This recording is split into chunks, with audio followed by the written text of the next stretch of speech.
તો હવે નેક્સ્ટ લેક્ચરમાં આપણે સંબંધ વિશે રિલેશન વિશે સમજ્યા. તો હવે પછી વિધેય નેક્સ્ટ ટોપિક છે આપણો વિધેય ફંક્શન, જેને ઇંગ્લિશમાં કહીશું આપણે.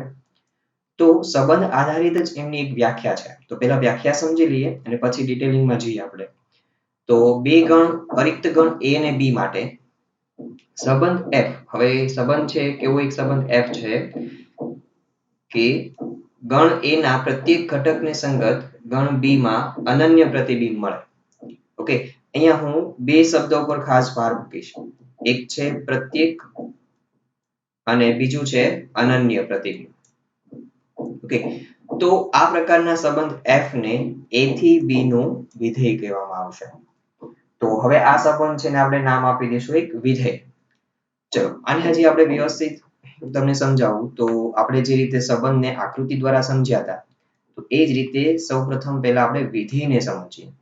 તો એક સંબંધ દોરું છું હું અહીંયા a થી b નું, કે જેના a ના પ્રત્યેક ઘટકો હોય. a છે અહીંયા શું કહેવાશે? પ્રદેશ. તો પ્રદેશના પ્રત્યેક ઘટકને સંગત b માં પ્રતિબિંબ મળતો હોવો જોઈએ. અને એ પણ કેવો હોવો જોઈએ? અનન્ય, એટલે કે એક અને માત્ર એક જ. તો ધારો કે એમાં 3 સભ્ય છે, 1, 2 અને 3. અને અહીંયા બે સભ્યો છે a અને b. તો અહીંયા જો સંબંધ આ રીતે ધરાવતો હોય કોઈક 1, a, 1, b, 2, b અને 3, a. કોઈક આવો રેન્ડમ મેં લઈ લીધું છે ઉદાહરણ. તો આ રીતનું કોઈ એક સંબંધ છે. ચલો તો અહીંયા હું આની યાદીની રીતમાં દર્શાવું તો 1, a, 1, b, 2, b અને 3, a છે. આ રીતે આપેલો છે આપણને. તો હવે આ વ્યાખ્યા પ્રમાણે શું આ સંબંધને આપણે વિધેય કહી શકશું કે નહીં, એની જો આપણે ચર્ચા કરવી હોય તો અહીંયા પ્રદેશમાં ખાસ જતા રહ્યો પહેલા. તો પ્રદેશમાંના પ્રત્યેક ઘટકને સંબંધ છે? તો કે હા છે. અનન્ય સંબંધ છે? અનન્ય પ્રતિબિંબ મળે છે? તો કે ના. એક એવો ઘટક છે કે જેને બે પ્રતિબિંબ મળે છે, a અને b. જો અહીંયા એકને સંબંધ છે a સાથે છે અને એકને સંબંધ b સાથે પણ છે. તો અહીંયા આ સંબંધ જે આપેલો છે આપણને એ વિધેય નથી. એને આપણે વિધેય કહી શકીએ નહીં. તો કોઈ બીજું ઉદાહરણ લઉં કે વિધેયની વ્યાખ્યા આપણે વધુ સ્પષ્ટ કરી શકીએ. ચલો અહીંયા 3 ઘટકો છે અને ધારો કે અહીંયા 2 ઘટકો છે a અને b. અહીંયા 1, 2, 3. ચલો 1 ને a સાથે સંબંધ છે, 2 ને ધારો કે b સાથે સંબંધ છે, 3 ને કોઈ સાથે સંબંધ નથી. તો અહીંયા 1, a અને 2, b આ પ્રકારનો સંબંધ છે. ચલો તો a ના આ a છે ગણ, આ b છે. શું a ના પ્રત્યેક ઘટકને સંગત b માં પ્રતિબિંબ મળે છે આપણને? તો કે 1 ને 2 ના પ્રતિબિંબ મળે છે, પરંતુ 3 નું પ્રતિબિંબ અહીંયા છે નહીં. તો વ્યાખ્યા ક્લિયર થતી નથી વિધેય માટેની. ઓકે, તો અહીંયા આ પણ સંબંધ વિધેય તરીકે ઓળખી શકીએ નહીં. ચલો હજી એક ઉદાહરણ લઉં.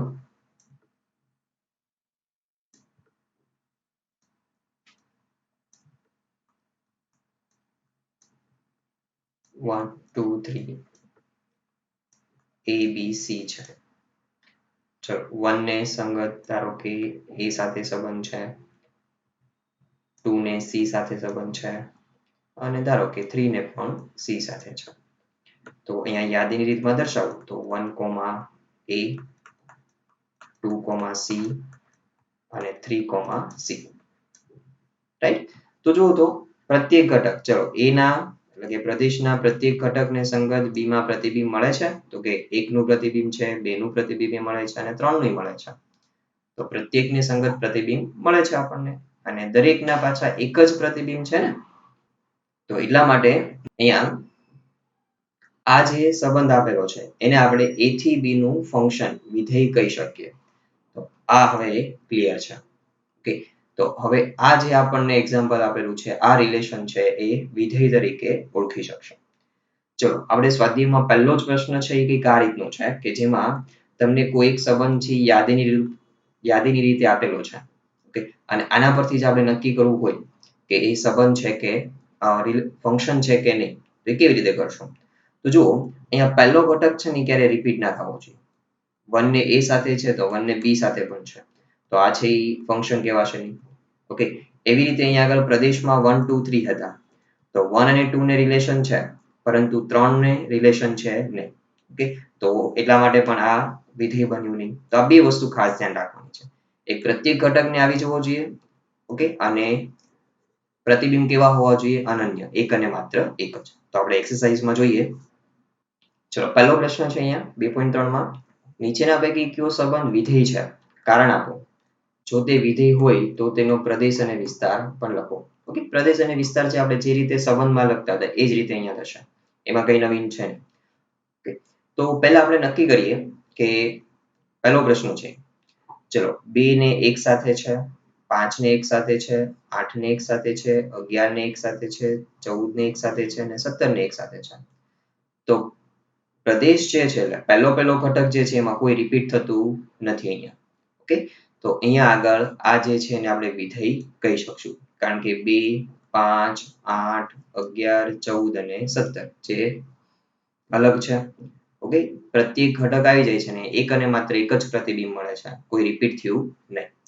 તો આ વિધેય છે. ચલો વિધેય છે તો એનો પ્રદેશ શું થશે? તો કે પ્રદેશ આપણે કેવી રીતે લખતા હતા યાદ કરો. પહેલો ઘટક લઈ લેશું આપણે 2, 5, 8, 11, 14 અને 17 અને વિસ્તાર. તો વિસ્તાર શું થશે અહીંયા? વિસ્તાર ચલો જવાબ શું આવે છે? બીજો ઘટક જે છે લઈ લેવાનો. તો બધામાં જવાબ તો એક જ છે. બધાને સંબંધ એક સાથે જ છે માત્ર. તો વિસ્તાર થઈ જશે 1. ચલો સેકન્ડ ક્વેશ્ચન જોઈએ. 2 ને 1 સાથે, 4 ને 2 સાથે, 6 ને 3 સાથે, 8 ને 4 સાથે, 10 ને 5 સાથે, 12 ને 6 સાથે, 14 ને 7 સાથે. તો પહેલો ઘટક કોઈ રિપીટ થતો નથી. રાઈટ? ઓકે, તો 2, 4, 6, 8, 10, 12 અને 14 આવે છે. તો આ પણ વિધેય છે. ઓકે, તો પ્રદેશ શું થઈ જશે? 2, 4, 6, 8, 10, 12 અને 14. વિસ્તાર શું થઈ જશે? 1, 2, 3, 4, 5, 6, 7. ત્રીજો ક્વેશ્ચન 1, 3, 1, 5. ચલો જુઓ અહીંયા 1 ને 2 પ્રતિબિંબ મળ્યા. એક 3 સાથે સંબંધ આવ્યો અને એક 5 સાથે આવ્યો. તો આને આપણે અનન્ય પ્રતિબિંબ મળતા નથી. એટલા માટે આ વિધેય છે નહીં. ક્લિયર? તો સિમ્પલ આ વસ્તુ તમારે વિધેયની વ્યાખ્યા પરથી માત્ર આન્સર આપવાનો હતો. હવે સિમ્પલ ક્વેશ્ચન હશે કે કોઈ બી વિધેય છે એનું મૂલ્ય તમને આપી દીધું હશે. જેમ કે ક્વેશ્ચન નંબર 3 તરફ સીધા જતા રહીએ આપણે. f of x બરાબર 2x - 5 છે. થી વ્યાખ્યાયિત એક વિધેય છે. તો નીચેની કિંમતો મેળવો. તો x નું એક વિધેય આપી દીધું છે, ફંક્શન આપી દીધું છે. તો f of 0, f of 7, f of -3 મેળવવાનું છે. તો સિમ્પલ વસ્તુ અહીંયા x ની જગ્યાએ શું આવી ગયું? 0. તો અહીંયા 0 મૂકી દો. f of 0 મળી જશે આપણને. 7 મૂકી દો. -3 મૂકી દો. સાદુરૂપ આપો. તો એ રીતના આપણને આન્સર મળતા જશે. પછી ક્વેશ્ચન નંબર 4 પણ જુઓ તો એ જ રીતનો છે. અહીંયા આપણી પાસે ડિગ્રી સેલ્સિયસ અને ફેરનહીટમાં જે ટેમ્પરેચર સાથેનું રિલેશન છે બંને એકમનું એકબીજા સાથે. એ સૂત્ર છે તમે કેમિસ્ટ્રીમાં પણ ભણીને આવો છો. તો આ સૂત્ર આપણને આપી દીધું છે અહીંયા આગળ. T છે ડિગ્રી સેલ્સિયસમાં છે. ઓકે, અને અહીંયા આગળ C છે કે ફેરનહીટમાં છે. તો અને ફંક્શન છે આપી દીધું છે આપણને T of C ના ફોર્મમાં. ઓકે, એક T નામનું ફંક્શન છે કે જે ડિગ્રી સેલ્સિયસ દર્શાવે છે. અને અહીંયા ચલ તરીકે કોણ છે? Capital C. 9c/5 + 32. તો નીચેના મૂલ્યો મેળવવાના છે. T0, T28, પછી T-12, પછી TC = 212 હોય તો C નું મૂલ્ય મેળવો. ઓકે, આમાંથી બે પ્રશ્નો આપણે કરીએ. એક માઇનસ વાળું કરીએ અને એક લાસ્ટ ક્વેશ્ચન થી સોલ્વ કરીએ.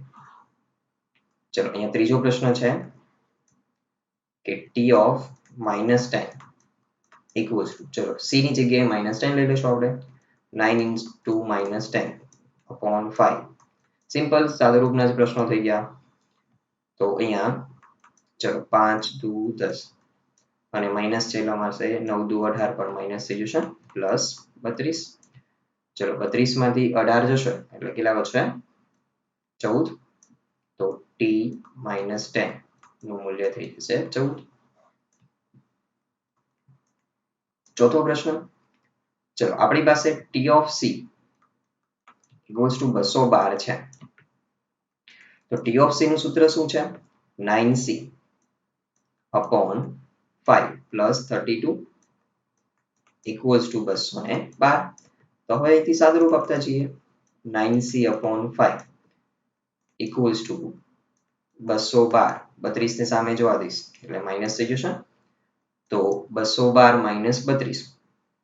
તો બાદબાકી કરતા આપણને મળશે 180. તેથી C ને કરતા બનાવી દઉં તો C equals to 180 ગુણ્યા 5 છેદમાં 9. ચલો 9 દુ 18 એટલે અહીંયા 20 થશે. 20 ગુણ્યા 9 એટલે 180 થશે. તેથી C equals to ચલો 20 ગુણ્યા 5 એટલે 100 થઈ જશે. તો C નું મૂલ્ય છે કેટલું થશે અહીંયા 100. સિમ્પલ પ્રશ્ન છે. ચલો એક નોંધ કે જો ફંક્શન છે, જો કોઈ વિધેય R થી R પર વ્યાખ્યાયિત હોય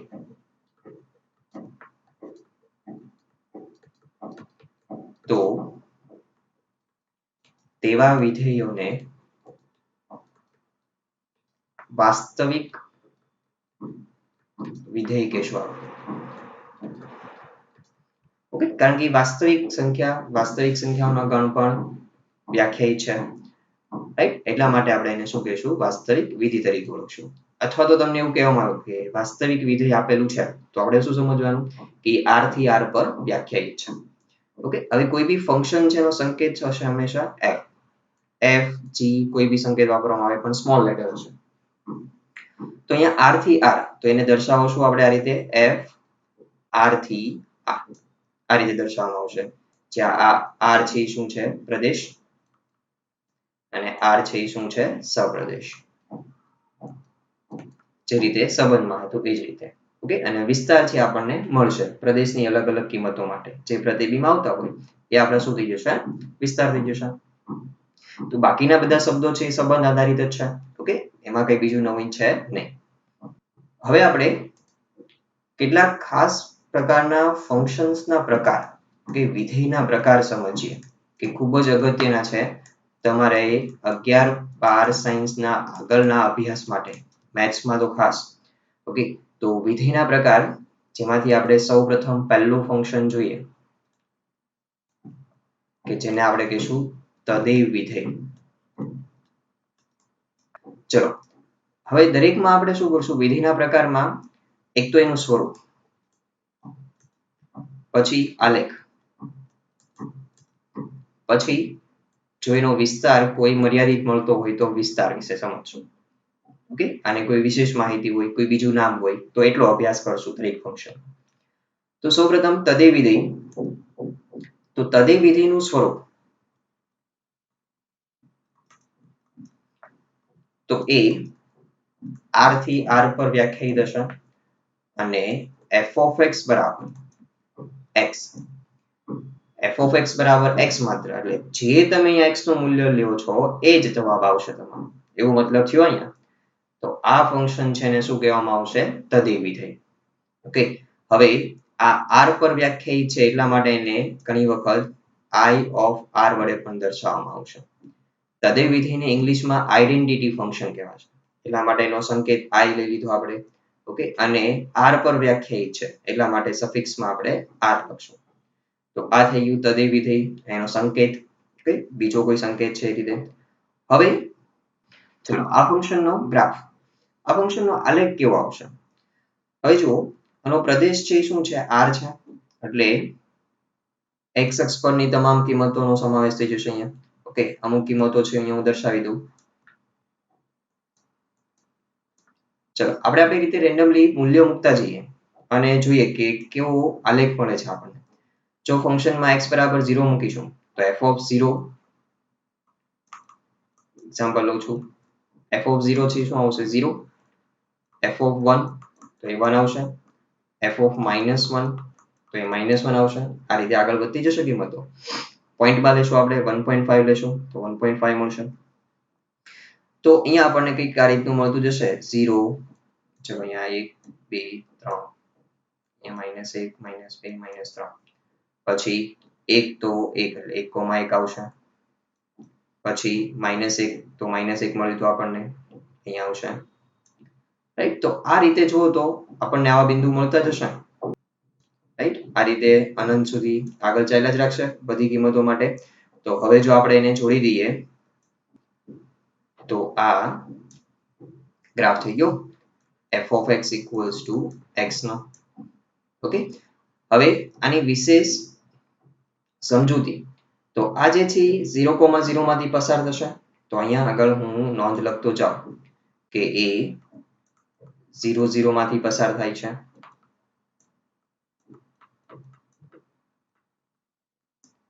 પછી અહીંયા જો હું એક ટ્રાયેંગલ ડ્રો કરી દઉં x અક્ષ સાથેનો, આ જે કાટકોણ ત્રિકોણ થઈ જશે, રાઈટ. તો ચલો આ છે કેટલા યુનિટ છે? 2 યુનિટ જેટલું થઈ ગયું માપ. આ છે કેટલું થઈ ગયું? 2 યુનિટ જેટલું થઈ ગયું. તો હવે જો હું ખૂણો મેળવી લઉં તો એ ખૂણો છે એ આપણે થીટા ધારી લઈએ તો સામેની બાજુ પાસેની બાજુ કરીને tan ગુણોત્તર લઈ લો. તો આ આલેખ છે x અક્ષની ધન દિશા સાથે 45 નો ખૂણો બનાવશે.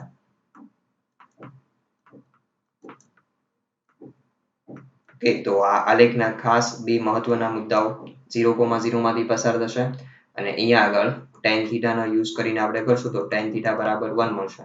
તો થીટા બરાબર થઈ જશે 45 ડિગ્રી. તો 45 ના ખૂણે એ પસાર થશે 0,0 માંથી. ઓકે, હવે વિસ્તાર, તો આનો વિસ્તાર છે શું આવશે? તો કે વિસ્તાર થઈ જશે જેને આપણે દર્શાવશું range of function r of f થી.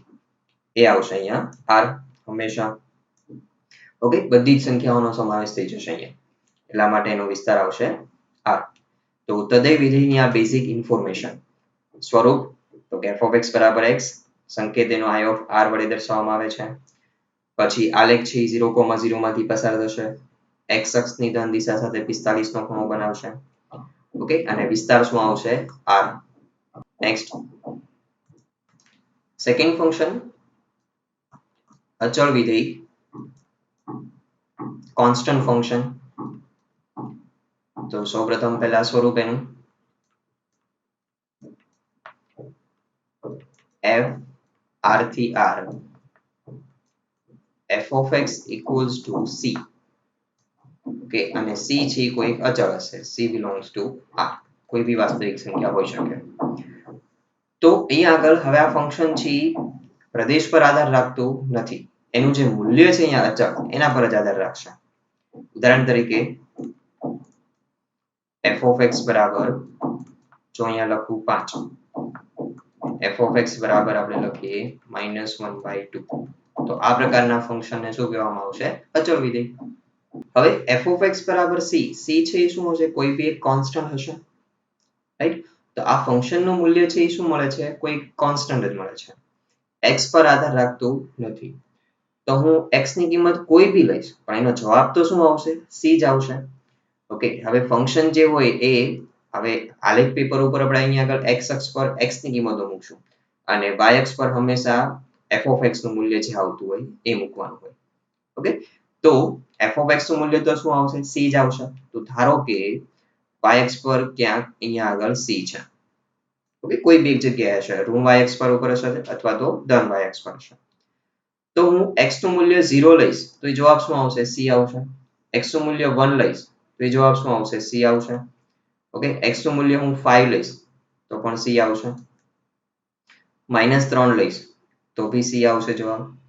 ઓકે, -1000 લઈશ તો બી c આવશે. તો આ રીતે અહીંયા જો હું જોડી દઉં આ રેખાની, તો આ તમામ બિંદુઓને જોડતા મને આલેખ છે કે આ રીતનો મળશે. ઓકે, તો આ આલેખ કોનો થઈ ગયો? f of x equals to c. તો નોંધમાં આપણે શું લખી શકીએ આલેખ માટે? આલેખમાં પહેલી નોંધ તો કે આલેખ છે હંમેશા શું હશે? x અક્ષને સમાંતર. અચળ વિધેયનો આલેખ કેવો આવશે? x અક્ષને સમાંતર. સેકન્ડ, y અક્ષને કયા બિંદુમાં છેદે છે? તો કે 0, c માં છેદે છે. ઓકે, આ બે નોંધ ખાસ અચળ વિધિ માટે, અચળ વિધિના આલેખ માટે. પછી વિસ્તાર. તો રેન્જ ઓફ ફંક્શન. તો આનો વિસ્તાર છે શું થશે? તો કે બધાનો જવાબ તો એક જ આવવાનો છે, c જ આવવાનું છે. તો અહીંયા વિસ્તાર શું થઈ જશે? છગડિયા કૌંસમાં c. ઓકે, આ એનો વિસ્તાર થઈ જશે. ક્લિયર? તો અચળ વિધિમાં ત્રણ ઇન્ફોર્મેશન ક્લિયર છે તમને? ઓકે, હવે નેક્સ્ટ આપણે થર્ડ ફંક્શન તરફ આગળ વધીએ. ત્રીજું ફંક્શન બહુપદી વિધેય. હવે નામ પરથી તમને આમ આઈડિયા તો આવી ગયો હોય કે બહુપદી વિધેય. તો અહીંયા સ્વરૂપ શું હશે? તો સ્વરૂપમાં ફંક્શન જે જો તમને વ્યાખ્યાયિત કર્યું હોય r થી r, તો f of x બરાબર કોઈ બી બહુપદી હશે. x ની કોઈ બી બહુપદી. ઓકે, બહુપદી છે કે એનું વ્યાપક સ્વરૂપ તમે n ઘાતના સ્વરૂપમાં કોઈ બી એક બહુપદી હોય. ઉદાહરણ તરીકે આપણે અહીંયા એક બહુપદી લખું a0 ની n ઘાત x raised to n plus a1 x raised to n minus 1, આ રીતે અપ ટુ n પદ સુધી. ઓકે, તો આ n ની કોઈ બી ઘાત વાળી બહુપદી હોઈ શકે છે અહીંયા આગળ. તો આ ફંક્શનને શું કહેવામાં આવશે? બહુપદી વિધેય. હવે એના આલેખ વિશે આપણે ડિસ્કશન કરીએ. તો આલેખ છે એ ફંક્શન પર ડિપેન્ડ છે, બહુપદી પર ડિપેન્ડ છે. તો આલેખ છે એ બહુપદીના પ્રકાર પર આધાર રાખે છે. કોઈ ફિક્સ ના કહી શકીએ કે આ રીતનો જ હશે. ઓકે, કેમ? કારણ કે આપણે જાણીએ છીએ કે જો ઉદાહરણ તરીકે f of x બરાબર x સ્ક્વેર હોય, તો આ શું થઈ ગયું? દ્વિઘાત બહુપદી થઈ ગઈ. તો દ્વિઘાત બહુપદીનો આલેખ છે કેવો આવે? પરવલય. પછી f of x બરાબર 2x plus 8 હોય, તો આ શું એક બહુપદી થઈ ગઈ. તો આનો આલેખ છે કેવો મળશે? આપણને રેખા મળશે. રાઈટ? તો એ બહુપદી પર ડિપેન્ડ છે કે અહીંયા કયા પ્રકારની બહુપદી છે, એ પ્રમાણેનો આલેખ મળશે. અને વિસ્તાર, તો વિસ્તાર બી ટોટલી બહુપદી પર જ આધાર રાખશે. તો વિશેષ બહુપદી વિધેયમાં કોઈ ડિટેલિંગ આવતી નથી. ચોથો પ્રકાર અને અગત્યનો ખૂબ જ માનાંક વિધેય. કે મોડ્યુલસ ફંક્શન.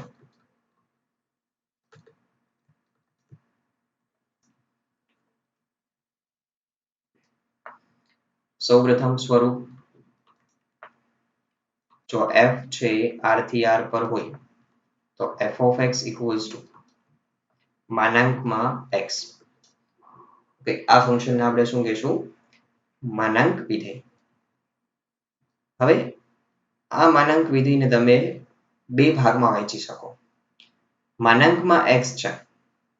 ઓકે, છઠ્ઠા ચેપ્ટરમાં આપણે માનાંકનો ખાસ યુઝ કર્યો હતો અને ત્યારે બી મેં તમને સમજાવ્યું હતું કે અંદર x નું મૂલ્ય છે ધન પણ હોઈ શકે અને ઋણ પણ હોઈ શકે. ઓકે, અંદર જે માનાંકની અંદર x છે, તો જો તમારી પાસે અહીંયા કન્ડિશન હોય કે x છે એ ગ્રેટર ધેન 0 છે, તો આપણે અહીંયા આગળ પ્લસ x લખી શકીએ કે માનાંકની અંદરનો જે x છે કેવો હશે? પ્લસ. અને જો x લેસ ધેન 0 હોય, તો માનાંકની અંદરનો જે x છે કેવો હશે? માઇનસ હશે. જો આપણી પાસે આવી કોઈ કન્ડિશન હોય, ઓકે, તો આ રીતે આપણે માનાંકને ઓપન કરી શકીએ છીએ. તો પ્લસ x પણ હોઈ શકે છે અથવા તો માઇનસ x પણ હોઈ શકે છે.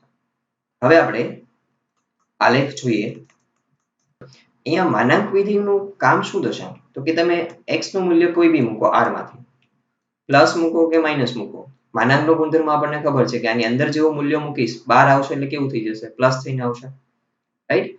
તો પ્લસ x હોય કે માઇનસ x હોય, તો મૂલ્ય તો શું આવશે? બધાનું પ્લસ જ થવાનું છે. રાઈટ? તો અહીંયા આગળ માત્ર પહેલા હું પ્લસ કિંમતો માટે થોડી કિંમતો લઈને હું અહીંયા પ્રયત્ન કરું આલેખ દોરવાનો. ચલો, f of 0 તો શું મળવાનું છે? 0 જ મળવાનું છે. પછી f of 1, તો ધન કિંમત થઈ ગઈ એટલે આમાં મૂકીશ એટલે 1 થશે. પછી f of 2, તો પણ 2 મળશે. ચલો, f of -1 મૂકું -1 આમાં મૂકશો બહાર આવશે એટલે પ્લસ થઈ જશે, અથવા તો નીચેના ફંક્શનમાં પણ મૂકી શકો છો. -1 મૂકશો અહીંયા તો માઇનસ માઇનસ +1 થઈ જશે. પછી f ઓફ -2 મૂકું તો પણ શું થઈ જશે +2. f ઓફ -3 મૂકું +3 થઈ જશે. તો આ રીતની અમુક કિંમતો છે આપણે દર્શાવી દઈએ.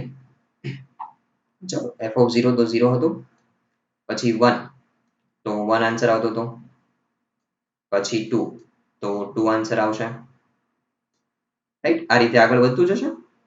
પછી -1 માટે તો -1 છે અહીંયા આવશે x ની કિંમત, તો f ઓફ -1 શું મળે છે +1 એટલે એ અહીંયા આવશે. -2 તો +2 મળે છે, -3 +3 મળે છે. તો આ રીતે આગળ વધતું જશે આલેખ. તો હવે આપણે તમામ બિંદુઓને જોડી દઈએ. તો આ રીતે 0,0 થી શરૂ કરીને બે અલગ અલગ દિશાઓમાં આ રીતે કિરણ આગળ વધશે. ઓકે, તો આ વી શેપમાં માનાંક વિધિ કોઈ બી આપ્યું હશે તમને તો એનો આલેખ હંમેશા કેવા શેપમાં આવશે? વી શેપમાં કંઈક જોવા મળશે આપણને.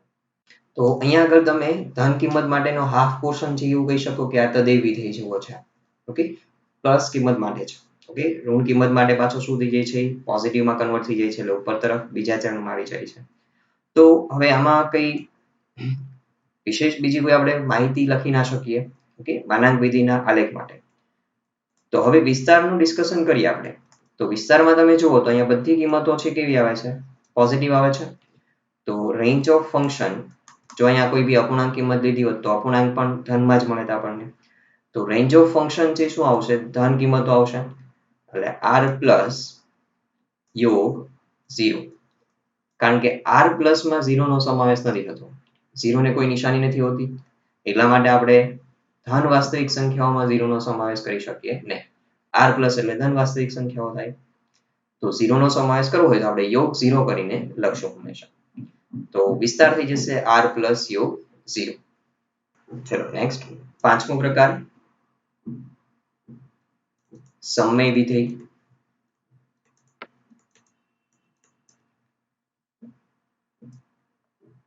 તો સ્વરૂપમાં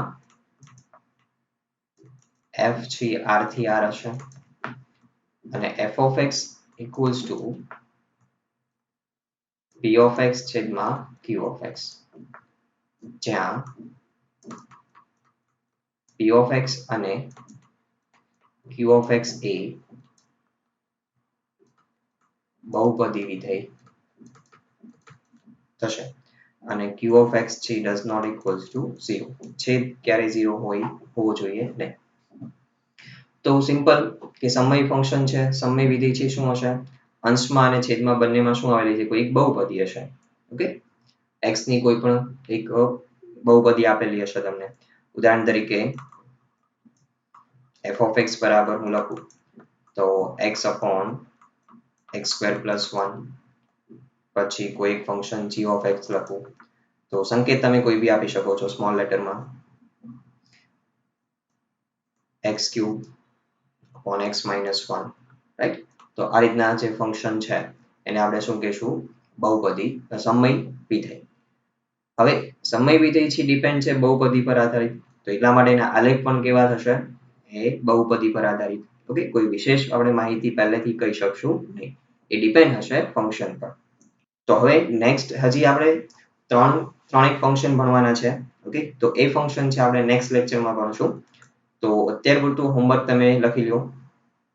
ચલો આજના હોમવર્કમાં ઉદાહરણ નંબર 10 થી 15, 2.3 માં 1, 3, 4 અને આજની થિયરીમાં વિધેયના પ્રકાર છે એ 2 વાર લખવાના છે. 5 પ્રકાર આપણે ભણ્યા છે. એની જેટલી બી માહિતી મેં તમને લખાવેલી છે આલેખ સહિત. ઓકે, એ બધા જ વિધેયના પ્રકાર છે, ખાસ 2 વખત તમારે લખવાના છે. સ્વાધ્યાય 2 માં બીજો પ્રશ્ન, માત્ર ફંક્શન એક આપી દીધેલું છે તમને અને એક મૂલ્ય મેળવવાનું કીધું છે. તો મૂલ્ય ક્વેશ્ચન જોઈ લઈએ. ક્વેશ્ચન નંબર 2 છે આ. તો f of x બરાબર x². ઓકે, તો f of 1.1 મેળવી લ્યો, એનું મૂલ્ય મૂકી દો અહીંયા. f of 1 મેળવી લ્યો, 1.1 minus 1 એટલે 0.1 થાય. સાદુરૂપ આપી દો. ઓકે, એટલે તમને જવાબ મળી જશે. તો એક આ સિમ્પલ પ્રશ્ન છે કરવાનો છે.